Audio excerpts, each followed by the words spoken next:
Good morning, afternoon, and good evening, everyone. This is Combo Number 2. I'm Tom Flores. I'm Travis Baker. And today we'll be talking about the real modern Star Trek sequel. Star Trek Beyond. Woo-hoo! Now, well, it's first of all interesting. I don't know if you saw this, but leading up to this movie, there didn't feel like much of like a hype for it as the last one. When Heart of Darkness came out, sorry, I know. I don't know why I keep saying Heart of Darkness. And when Into Darkness came out, there seemed like such a build-up.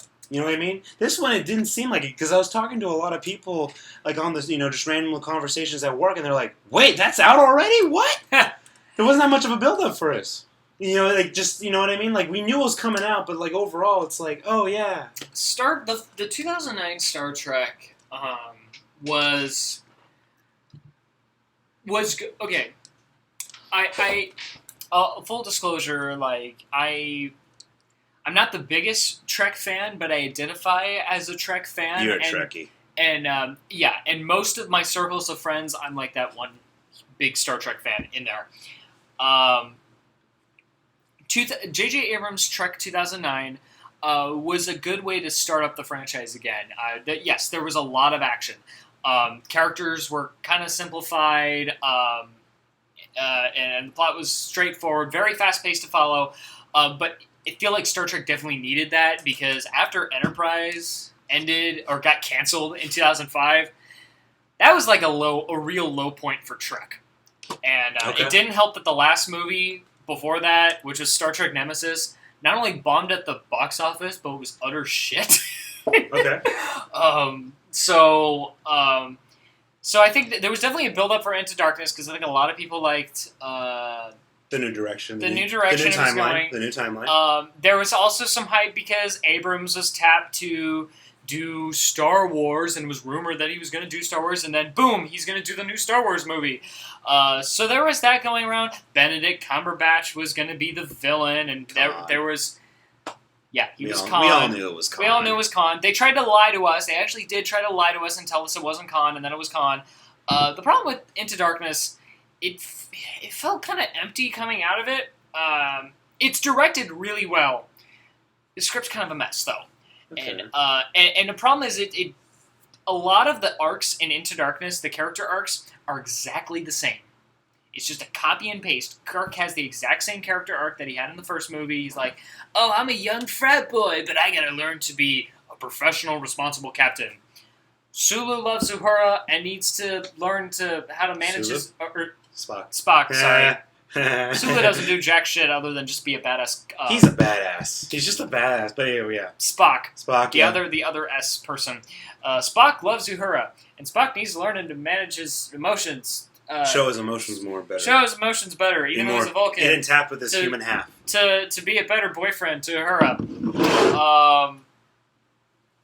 It's kind of it. Oh, the villain wants revenge and wants to attack Earth.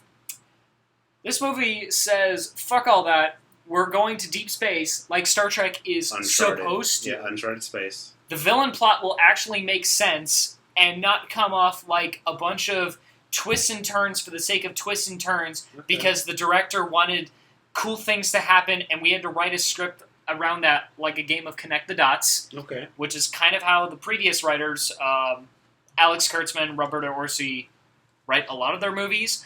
And it didn't help that Damon Lindelof came there to overcomplicate everything. Okay. So now we have Simon Pegg, and along with a guy named Don Young, who I never heard of, but I know that Simon Pegg is a big Trek fan, and so I was thinking, okay, hopefully there's hope in this. I wasn't sure at all when I heard that Justin Lin got tapped to be the director. I thought, oh no, this is going to be they're turning this into a substanceless action franchise. It didn't help. In the first trailer, didn't help.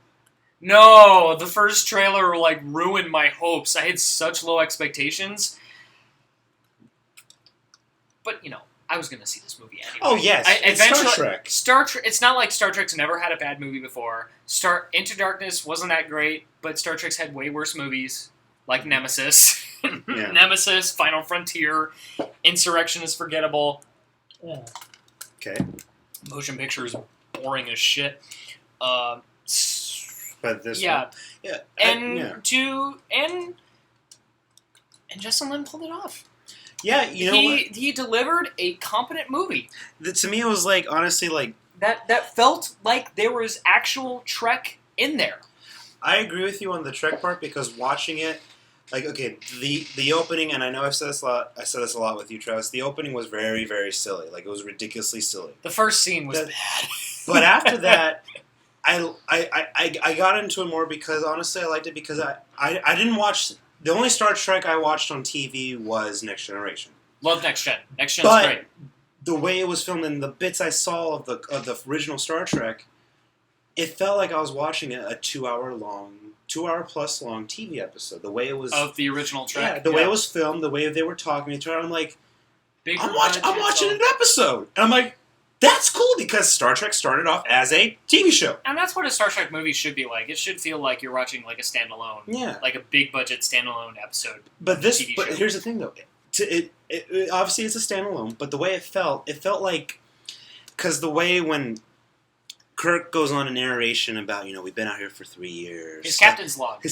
Yeah, sorry. He goes on a captain's log, which captain's logs, very true to Trek. Yes. And if you think about it, this was Kirk's first captain's log in the 3 Star Trek films.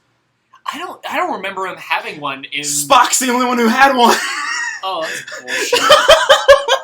The only reason, I don't think Into Darkness had a captain's log, but this was the first captain's log that Kirk actually did. That felt true, yeah. And the thing I liked he was talking about, like, we've been out here for 3 years, stuff. We're running low on certain things, but engineering's doing, good. This happened. Relationships are happening because we're out here so long, And I'm like, I feel like season 1 happened, and everyone's like, damn, season 1, holy crap. Season 2's coming up.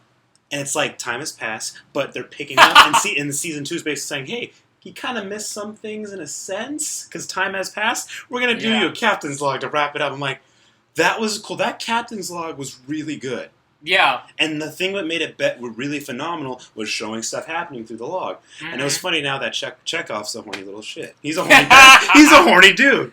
It was great. He gets kicked out of that green girl's room, and she's all like, I don't like you, kind of teared up. He's like,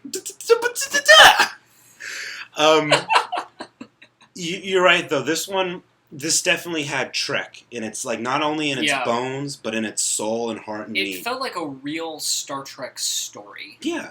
I mean, there was silliness, like the first part, and kind of throughout a little bit, but honestly, with the dialogue with themselves, and the way that when it came to the climax, the way where they were talking, with their science jargon and all that. Technobabble. I'm like, this is Trek. This is what Trek does. Yes. This is why a lot of people didn't care for the TV shows way back then. And but this is what the fans love. And it touched on themes.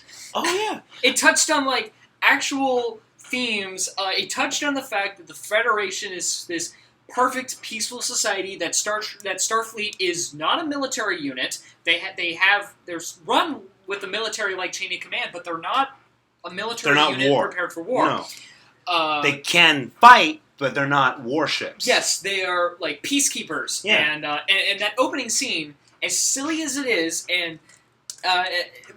because it deals with these aliens that look like they just jumped out of a DreamWorks movie. Oh, but I get what you're getting at, though, because it was a peace thing he was doing. He was acting as an ambassador for other people, one planet to another planet to establish basically peace. Yeah, a line of peace, and then maybe communication, trade routes, build the economy. Yeah, yeah, and sometimes how things get lost in translation. Yeah. Because everyone's different, every planet, But I get what you mean, Because, the actual villain, his motivation, albeit a little tacked on in the third act, I wish they established the motivation earlier, but his motivation directly connected to what the Federation was all about, and how he was against that, and how it conflicted with his ideology. Idris Elba was just great. Oh, Idris Elba. I just wish... Oh, yeah. I mean, I'm glad at the end he had less prosthetics on, but I wish he just was his whole face from the get-go, because his face is so great to watch acting, when he's talking, when he's pissed off. And you're right. His character's motivation, even though it just was just like, hey, you gotta say it now at the end, because you're about to die anyway, so just say something. Yeah. It made sense, because his character, Kroll, he was human. Do we want to say that? That's the twist. I don't know. Is he human or not, do you think? Could he could maybe. I think okay. He looked humanoid. I think at this point we're gonna go into spoilers now. Right. Well, actually, because that is a big spoiler. But here's what stopped me in Star Trek universe, though. What I just thought of when you stopped me in Star Trek universe, a lot of aliens that look human are aliens, though. So we don't know what he was. I think what it was is that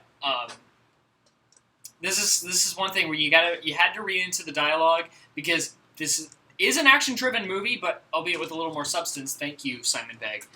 I think he was human. I think most of his crew was human. But they said when they crash landed on that planet, it was abandoned by a society, an ancient society that wasn't there.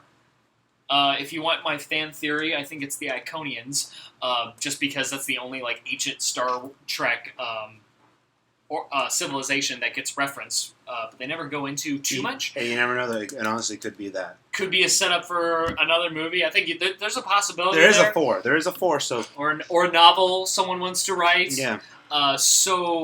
But he said there was something that could keep us alive, like a fountain of youth sort of thing. But a very dark fountain of youth. So I wonder if that's why... take a penny, leave the penny, fountain of youth. Something that made them look... that changed their appearance, which is why they look so grotesque and reptilian. Mm. So... what I was saying, though, I don't want to do so. I just like the fact that we find out that there's... it was basically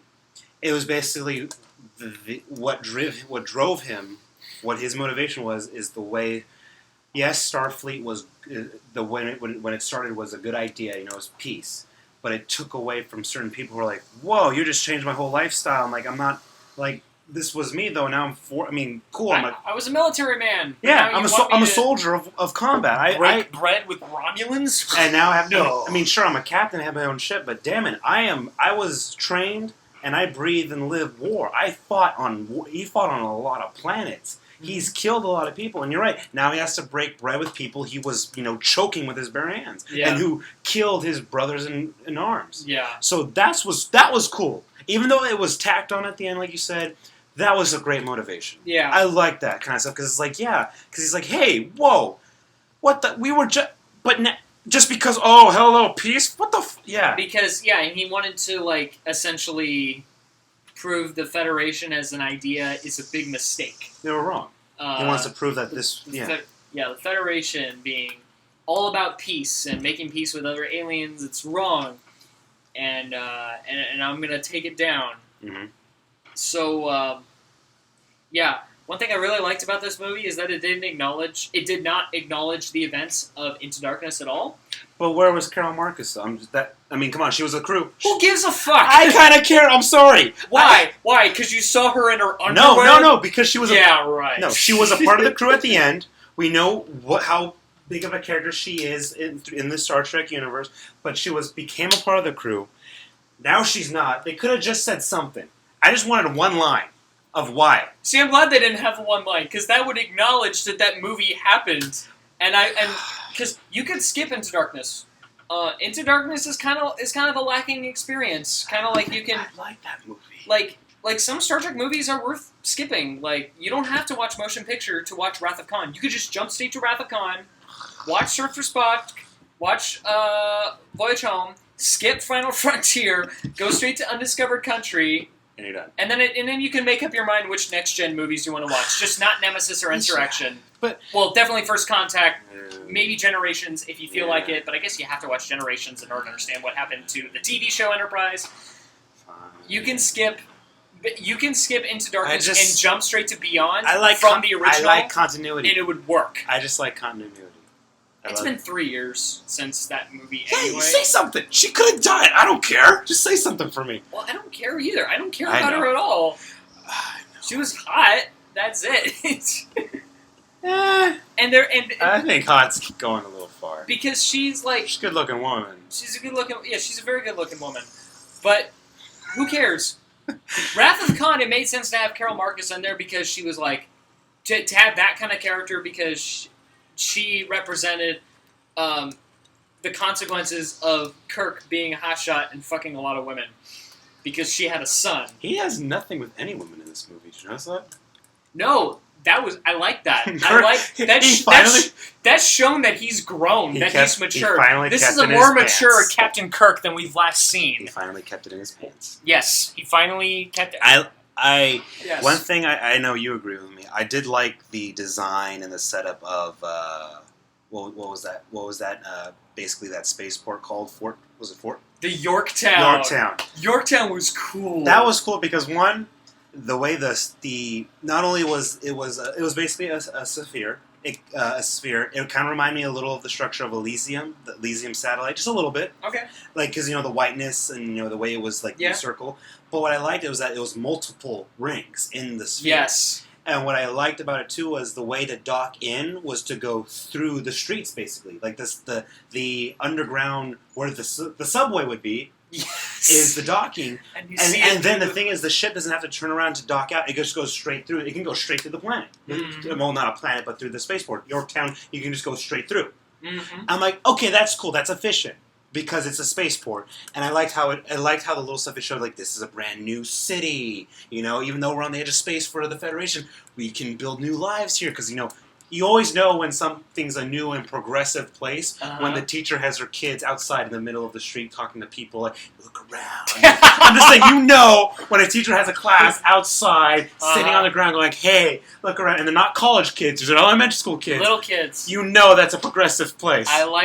I thought the Yorktown, I like the name Yorktown. The Starbase Yorktown is probably the coolest Starfleet starbase ever made. I just like the name Yorktown. That works. I'm like, I was like, that's in the Revolutionary War. That's awesome. And it's not the first time we've heard usually like the term Yorktown. I think that's been used as like a reference for like, oh, she came in from the USS Yorktown. Like, it was a ship. Yeah. And I think Yorktown was one of the ships that got blown up by the Borg in the Best of Both Worlds TNG two-parter where Picard became a Borg. Okay. I think it was one of those ships. If not, it's just one of those names you throw around as a ship. But they decided to make it a base, like a space station. You know what it reminded me of? Have you ever seen that underrated Disney animated film Treasure Planet? Oh, yeah, that was amazing. Remember the spaceport that you thought was a moon until it got closer? It was like that, but like a bunch of those. Yeah, and it was a lot of circles and the way it worked. And I liked how they did show a lot of not the defense workings. Like you saw, they had a lot of perimeter satellites for protection. Mm-hmm. It was a big, basically, shield to keep in the atmosphere. Yeah. The way, people could look down at ships coming in, kind of like how you do at an actual port of any kind. People look to see the ships come in. Ooh. You just look down into the water, and they're coming in because of the way the docking systems are. Uh-huh. And you're right, it was cool the way they come in, and it's like almost like they showed R&R people coming off, going like, oh, I get to relax, do something, or hey, my family's here, like Sulu. First of all, I know there's like I know George Takei does not like that they made Sulu gay. I understand because it's not a big deal in this movie at all. No, because I understand him not liking it because he played him. He was the original. Yeah. So I'm like, I understand you not liking him. For me, it worked because I'm like, that was cool. And hey, it's his daughter. He still has a daughter who's a pilot. When he becomes Captain of the Excelsior, so it's like, oh my gosh, you see her as a kid. I'm like, and it worked. It was subtle. It was almost like it wasn't even like, yeah, you're right. You didn't care. It was more of like, hey, he gets some R&R with his family. Right on. Sulu deserves it. Yeah. Because Sulu's the pilot. Yes. And he goes under a lot of crap. he got dropped planet side onto a freaking Romulan laser.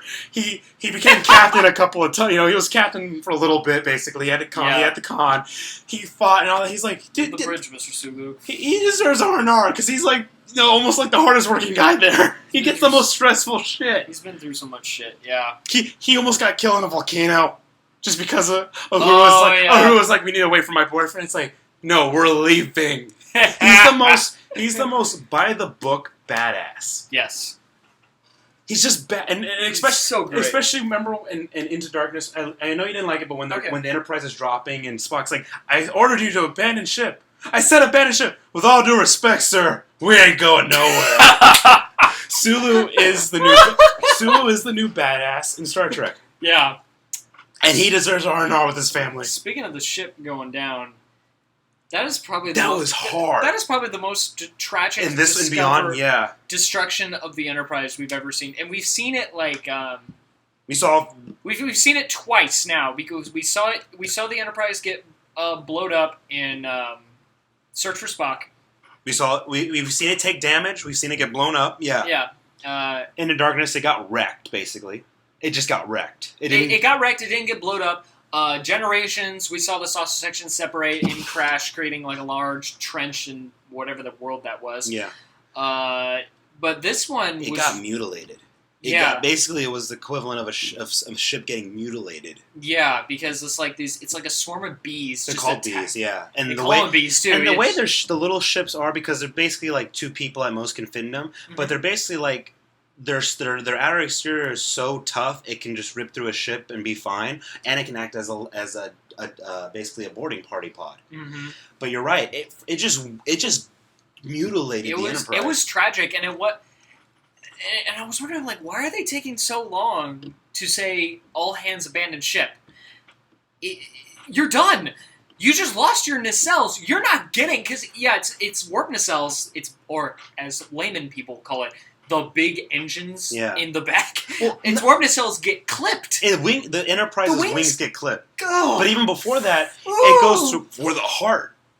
Oh yeah, it takes out the deflector dish. You're right, and it literally rips right through. And at first, you're right there. I'm like, "You're gone. Get out." It's done. Yeah, because even the ship is done. Even before that wave of bees hit, and then firing all the lasers and the proton torpedoes are going. Sulu was like, "Dude, there's so many of them. The torpedoes can't lock on. Only the lasers are doing anything." Yeah, it's almost like the perfect example of the spaceship mentality of Star Trek versus the spaceship mentality of Star Wars. Okay. Spaceship mentality of Star Trek is like the ships can all maneuver, and no matter how big they are, and you've seen this in like... Oh, you told me size doesn't matter, basically. Size doesn't really matter all that much.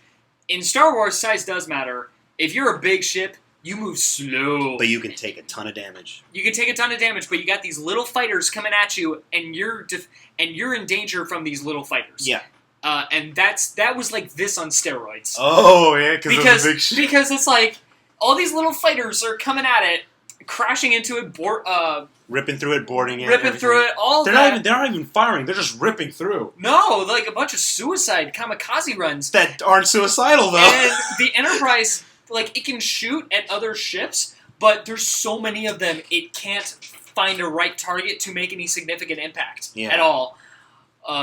Because it's just too crazy. Yeah, and it was awesome. It was awesome. And you're right. It went for the shield, you said first, right? Mm-hmm. And then it went for the engines. Yeah. And then it just went hammered. And then they had to break away, but they still couldn't because so much happened that before they could break away the saucer, a part was still with it going down with the saucer. Yeah, so they had to separate. I forgot why they had to separate from the... Oh, I think it was like power. Yeah, to use at least the engine on the saucer as something. The impulse engine. Yeah.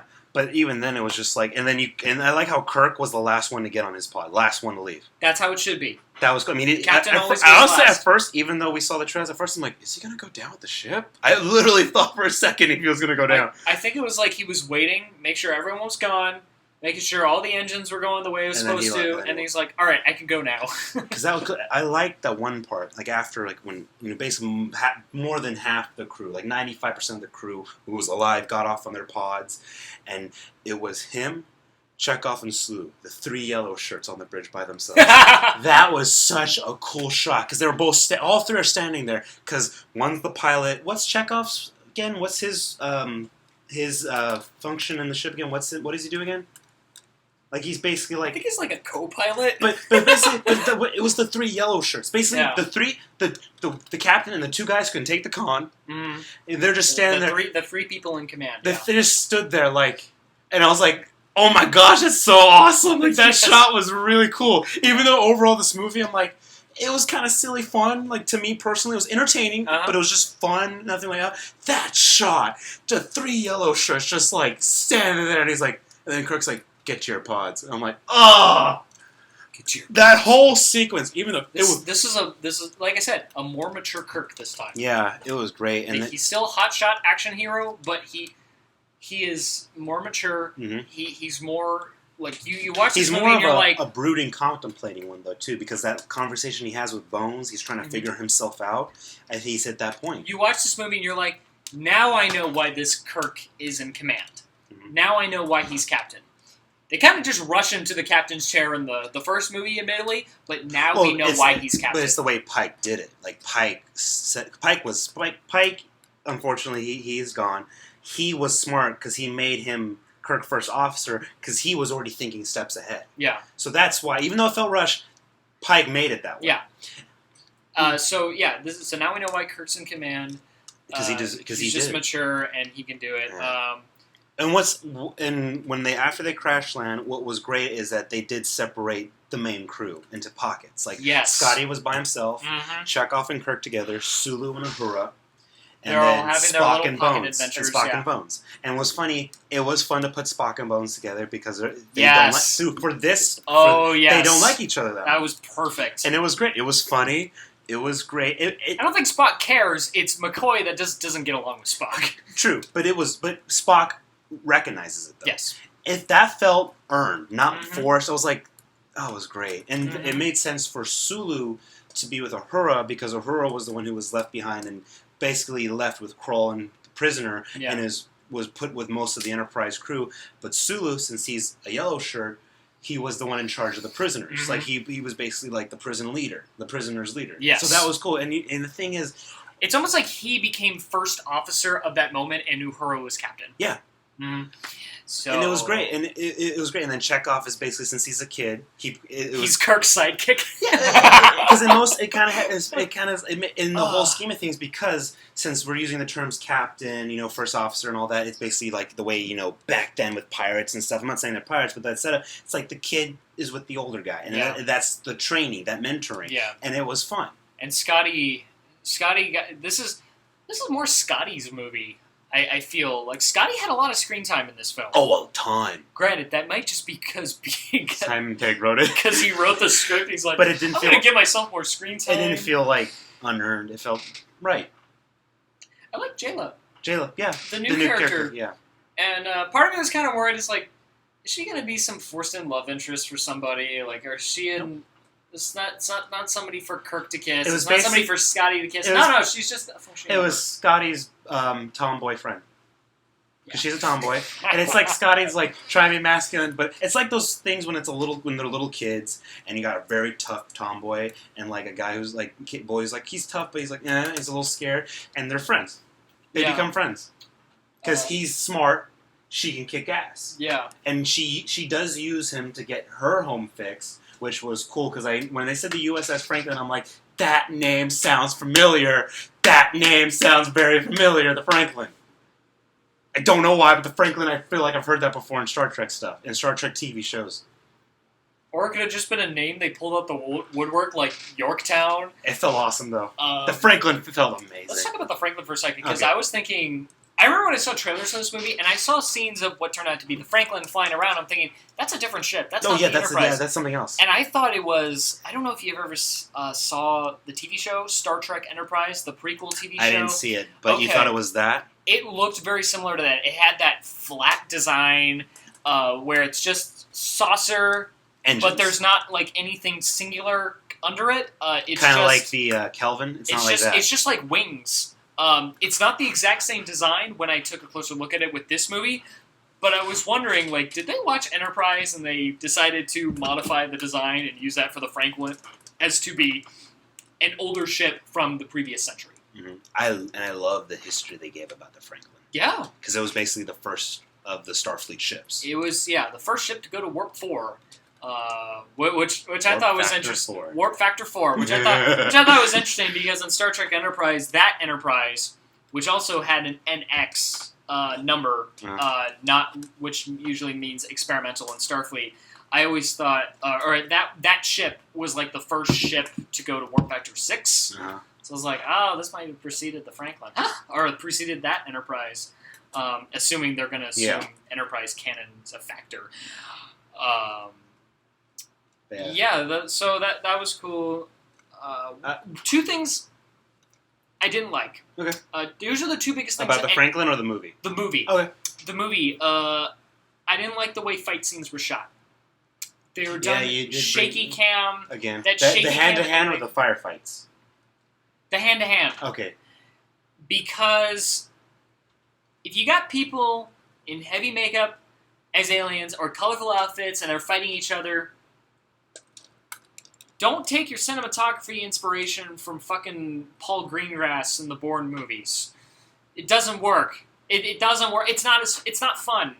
And say what you want about the classic original series fight with Kirk fighting the Gorn. Mm-hmm. At least you could tell who's punching who, who's hitting who in that fight. And you can see the actors getting tired through it. Yes. You can see the actual fight. You can follow what's going on. No, I understand that. Yeah, little longer take. Yeah, I'm not saying you have to do it like that. I'm not saying the choreography has to be like that.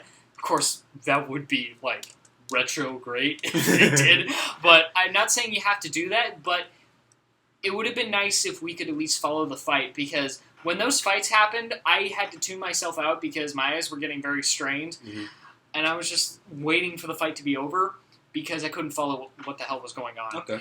And speaking of my eyes getting strained, some of the scenes when they were in dark environments, I thought the lighting was a little too dark. That's what I noticed. I'm like I know it's supposed to be dark in this room, but it's a little too dark. Like, I can't follow. It's real life dark, not movie dark. Like, the only time I've ever seen that kind of dark would be like horror film. Like, you know, in Walking Dead when it's at nighttime and it's really it felt dark. darker than that. Almost, because at least the moon, like they use, the moonlight, moon, and usually they're not doing too much. Yeah. There's this one they were doing a lot. There's not a whole lot of action. If there is, they usually add a bit more light. But this movie is almost non-stop, so there's stuff going on, but the lighting's really dark to the point where I started tearing up because my eyes were straining. It was kind of hard to see Chris Pine's facial expressions a couple times, and Chekhov is always in the background. You know, it was kind of hard to see him too because I was kind of like, wow, this is a really darkly lit room. It's a dark film, and not on like subject matter, but like legitimately dark. Yeah. Mm-hmm. I like the way it ended. The problem I had with Into Darkness was that I felt like the ending was cut and paste from the first film. Oh, yeah. I didn't feel like which felt inappropriate because they destroyed half of San Francisco in that movie, and I thought there should be a more morbid ending to this film. Instead, they're like, we're going to start our 5-year adventure in this movie because it was about Kirk. The arc was Kirk getting kind of tired of being in the captain's chair, and he wanted a more administrative position. He felt there was more, yeah. He was given vice admiral, and he was very considerably taking it, and he wanted to, because he's still trying to figure out who he is. But after his adventure, he was in the end of the movie, he's like, nah, I'm going to stay captain. Vice admirals can't fly. Which is true to the character of Kirk as we've seen in the original series movies. And what was interesting, too, because he was like, I want Spock to be the captain. Spock wanted to leave. Spock wanted to leave because he wanted to continue older Spock, who they referenced... Spock Prime. They referenced that Ambassador Spock died. That was Leonard Nimoy died. But that was... Even though we know Leonard Nimoy's dead, that was when he died. I was like, oh no, Leonard Nimoy's dead. No. But his reason was logic, because he's like, I'm going to pick up from where he left off. Ambassador Spock left off. I'm going to go to the new Vulcan. Mm-hmm. And it was another thing is that him make new babies. And him and Uhura broke up. And the thing is, it was sad, but logically in his, he broke up with her because, it's time for me to go with a Vulcan woman and make little Vulcans. Little Vulcans. And logically, I was like, okay, that makes sense, but you do not say that to a girl. I like how Bones is like, yeah, no. Yeah, I can understand why Uhura wasn't happy. And then the funny part is the rock he gave her that we see is like, because it was his mother's necklace. It's like, can you track this? Why are we looking for Vulcan minerals? Well, it's radioactive. You gave your girlfriend a highly radioactive piece of metal? Well, no, it's not dangerous to us, but we can track it. You gave her a tracking device? I love that tracking device joke. And it was funny, the look he gives me is That's one of the funniest jokes I've seen in movies all year. And the look he gives him, he's like, oh shit, I did give her a And at the end... He realized how creepy that was. At the end... Even Spock understood the nuance of that. And at the end, Uhura's still wearing it, and they're looking at each other because he's trying to, build back the relationship, and Bones just like, oh, I'm going to just walk away. But going back to it, because... What I was trying to get at, it's still funny. That was funny. The whole tracking device thing, especially with a Vulcan, was so great. It's great that a Vulcan understood how creepy that was. Yeah, from Bones. From Bones.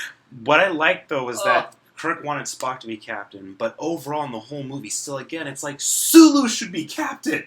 Because Sulu would be the most hard-ass, to-the-T, tight ship, badass motherfucking captain in the world. Starfleet would be like, oh, we need to give this guy the best ship ever, but maybe we shouldn't because he might wreck some people. Sulu would just rage, he would crucify any Klingon warbirds he comes across. If they ever decide to do the Borg, he would crucify the Borg by himself! Give Sulu his own ship. He would just crucify them! Because he's a badass! I did like, though... the new... What was her name again, the new character? Jayla? Jayla. I did like her. She was a great addition to the cast. Oh, she's in the next movie. I hope even... And it was cool because she's like, hey, Kirk's like, hey, I pulled some strings. You're going to go to Starfleet. You're going to be in the Academy. Do I have to wear that outfit? Do I have to wear the outfit? But I hope she gets through the Academy fast and gets on his crew, on his ship. Because honestly, first of all, she's a badass. She knows different languages. She can kick ass. She knows some electronical stuff, so she can be like Scotty's. Also, is like she's just awesome though. And honestly, I can see her being a love interest for Scotty, not for Kirk, but for Scotty. If anything. But not for Kirk. No. But she's just so cool. She's cute. Yeah. But she's awesome. She, like, works. I love how she listens so awesome from the music. I love the beat. I'm like, damn right, you love the beat. Yeah, let's talk about the music. Okay, so... There's like a stereo system on the Franklin. Because it's the Franklin. It's an old ship. So they use VHF. Was it VHF frequency? I think so. And so she has like basically like grunge music going on, and she likes it, and she's like, "Don't touch my music. Don't touch it. Like it's mine." Public Enemies. She's playing Public Enemies Fight the Power, and it's like I like the beat. And Scotty's like, "Okay, okay, you're kind of scaring me. Don't touch my music." And then when they need to use a VHF frequency to basically screw with the hive and help. Because of course that's a hive mind that's going to attack the Yorktown. That's how all those ships are going to operate like a bee swarm. Picks the Beastie Boys Sabotage. Which was my silly moment. I know you loved it. To me, I'm just like... It's a silly moment, I was like, what? But, you know what? Rethinking it in my head, even though it was super silly, I will give you... When they send the frequency to Yorktown, like, you know, the Yorktown system, she's like, sir, we got the frequency to use against the hive. Play it.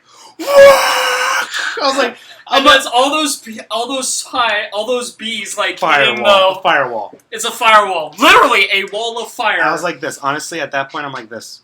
When I rethink it in my head, I'm like, you know, at that was cool. It's one of those things where, okay, obviously this sounded like something where the director wanted to have modern music or whatever, Fast and Furious mentality. Yeah. Because he put a motorcycle and a whole, like, reaching for the arm spin jump in it. Yeah, very Fast and Furious-y. But that was one of those things where I thought, why not? Yeah. Why wouldn't you? Why wouldn't this be a possibility? You're already acting like a TV show. This is our future, so it's like they're using Earth music. Classic. It's called classic. Classic quote unquote classic Earth music. Beastie Boys is classic rock. Oh god.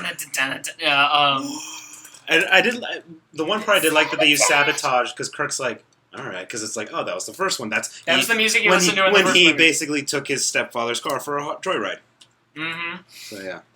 I did like, though, when the Franklin was coming up like, you know, right on the tail of the hive, when Crawl turned around, he's like, hello, my old friend. And at first, obviously, the audience is like, wait, what the hell are you talking about? And I'm like this. He knows the Franklin.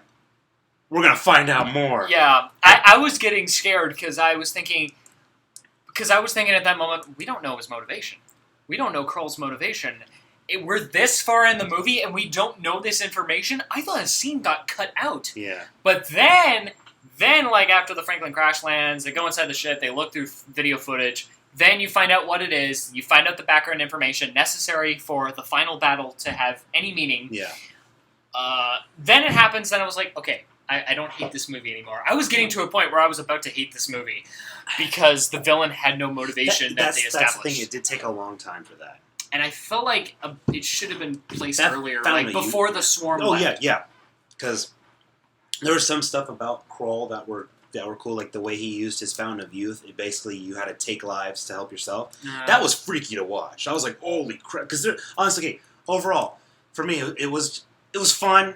It was just silly, but there were some moments of just like, damn, like the mutilation of the Enterprise, the 3 yellow shirts, the Fountain of Youth part, and then when we finally heard Kroll's motivation, I'm like, that makes so much sense. The soldier the soldier mentality. He's like, basically, he's given a ship that can still fight.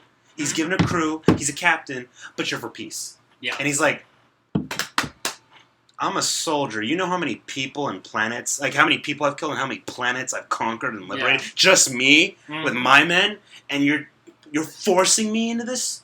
Yeah. And then you left me for dead? Fuck you. Because the thing is, you're gonna do a rescue party during a time of war to get people back. You're not gonna do a rescue party for an exploration ship because like, oh, you got lost in space. Sorry, you're for science. You know what I mean? Like in that mentality, in his mentality though. Yeah. He understood. It's like they weren't gonna come for me because now I'm for exploration, not for war. They abandoned me. That's why. That for him. I'm not saying that. I'm saying for him, that's what it was. Yeah. So yeah. So any final thoughts and opinions, Travis? Because you are the Trekkie. Little tidbit I wanted to mention was the way they use the Universal Translator, which is usually just like, I don't know if it's like a speaker in the ship that just magically follows people, or if it's like an earpiece, but it's like how the aliens and humans can talk to each other. But it was clever that this one alien had it on her collar. They put it on her, yeah. You heard her actual language, but then a speaker came out, and I'm thinking, okay, that's a more realistic way to do it. Well, it makes sense, yeah, because it doesn't muffle who she is, because that would make her in real life stop. She's like, wait, I can't hear myself now. I just hear this. But you're right. To hear both of them, it makes sense. It was a little hard to follow, because then it was like you're hearing 2 voices at once. But other than that, it's a clever idea. Once again, probably shouldn't do that for the new TV show, Star Trek Discovery. They just announced that it that looked cool. That was definitely some 2001 homage, though. Yeah. That trailer. Mm-hmm. That was cool. I respect it. I love 2001 homage. I'm excited for that show. But yeah, for this movie, it's great. It's a great movie. You do not need to see it in any other format besides 2D. You really don't. No. You really don't. The one thing that was cool, that would be worth to see in IMAX 3D, but it's like then the rest of the movie, was that quick 5 seconds of the Enterprise cutting through space during warp. Yeah. That was a great way. I felt like that was them trying to add real science. Well, because scientists have talked that when going at that speed, you would be like cutting through space. You're cutting through matter. Yeah, and you'd have to like absorb. You have to like pull space in order to go forward. That one part that was cool. Yeah, because we saw in the trailer, and even though that trailer was bad, the first one, that trailer still showed, and I'm like, that's tight. Yeah, I want some of that. And then the way when the Enterprise leaves Yorktown. Like, it was like basically a GoPro mounted on it kind of thing. Those were cool moments. Yeah. But the thing is, you do not need to see it in IMAX 3D. You can just see it in 2D and still get the great... That's just my conclusion with any movie. No, honestly. But for this one, for people who, if they're thinking about it, because this still has some CGI, this is still like a science fiction movie, and when science fiction, that's when the 3D, the big stuff's pulled out. Yeah. For this one, standard 2D anywhere, you're going to get the same experience. For 3D, it's just for like that 1 5-second moment is only you really need the IMAX 3D. Other than that, you don't. Okay. That's what I mean. I understand what you mean as a moviegoer. There's like that slim 1% chance for you, Travis, you need IMAX 3D or just IMAX. For this one, standard 2D, you're getting it. You're getting the whole picture, the whole shebang. You don't need that. Mm-hmm. So we just want to let everyone know who's listening, you're getting it in 2D. You don't need to go anywhere else. You don't need to go to any other format. Yeah. So, for Travis, you loved it. I loved it. Out of all the Star Trek movies, where do you rank it? Out of curiosity. Ooh. Like what number slot? Is it in top 5? You know, I would say that. Top 5? I would say top 5. Yeah. Okay. Yeah. All right. I'd have to think it more, but I think I'd put it in top 5. All right. For me here, it is silly fun, a little campy for me, but honestly, since we're not talking about it and rethinking about it, there were just moments of awesomeness and greatness and funniness. Overall, but the reason why, but overall though, as a movie, I did like the fact that they made it look like, hey, I'm watching a Star Trek episode. Like how Star Trek began. That's how I felt. So that I will give some that's awesome. I tip my hat off to Justin Lin for that. Simon Pegg, Justin Lin. I tip my hat off to them for making it like you're watching a 2-hour long season premiere. Okay, yeah. Because the way Kirk's captain's log starts off, Mm-hmm. I will tip that. That's smart writing. Yeah. That's smart. Yeah. Just a standalone episode, just a standalone adventure of Star Trek. Yeah. And I hope the fourth one is good. They're working on the fourth one, and I wasn't excited for this movie, but I'm excited for the next one after seeing this movie. I do hope. My hopes. I know what you said. Skip Into Darkness, but I hope the fourth one is the Klingon War because I'm so geared up for that. The way that's the way I left off with the War with the Klingons. To me, I'm like, let's do it. We can do it now. Let's just do 4 now. Let's just do the war. Let's just do the war and have Sulu have his own ship and wreck 40. And he will do what the Romulan ship did, wreck 47 Klingon warbirds. And let's have actual Klingons, not those dopey-ass bald Klingons. Oh, no, let's have some serious mean-looking ones. Long hair, and everything. Ones that don't need a helmet, because those Klingons are the ones you fear, that don't need that helmet. Yeah, that's bullshit. Nah, show the... That's such bullshit. It was cool. The armor was cool. I understand what you mean, though, but the Klingon that will mess you up is the one that does not have any armor, basically. No, you don't need that shit. Yeah. All right, so for combo number 2... Go see it. Just go see it. Star Trek Beyond. Great movie. Thank you for joining us. Like I said, we love doing this. We love movies. Mm-hmm. Catch you on the next time. I'm Tom Flores. I'm Travis Baker. Catch you on the next time. Bye.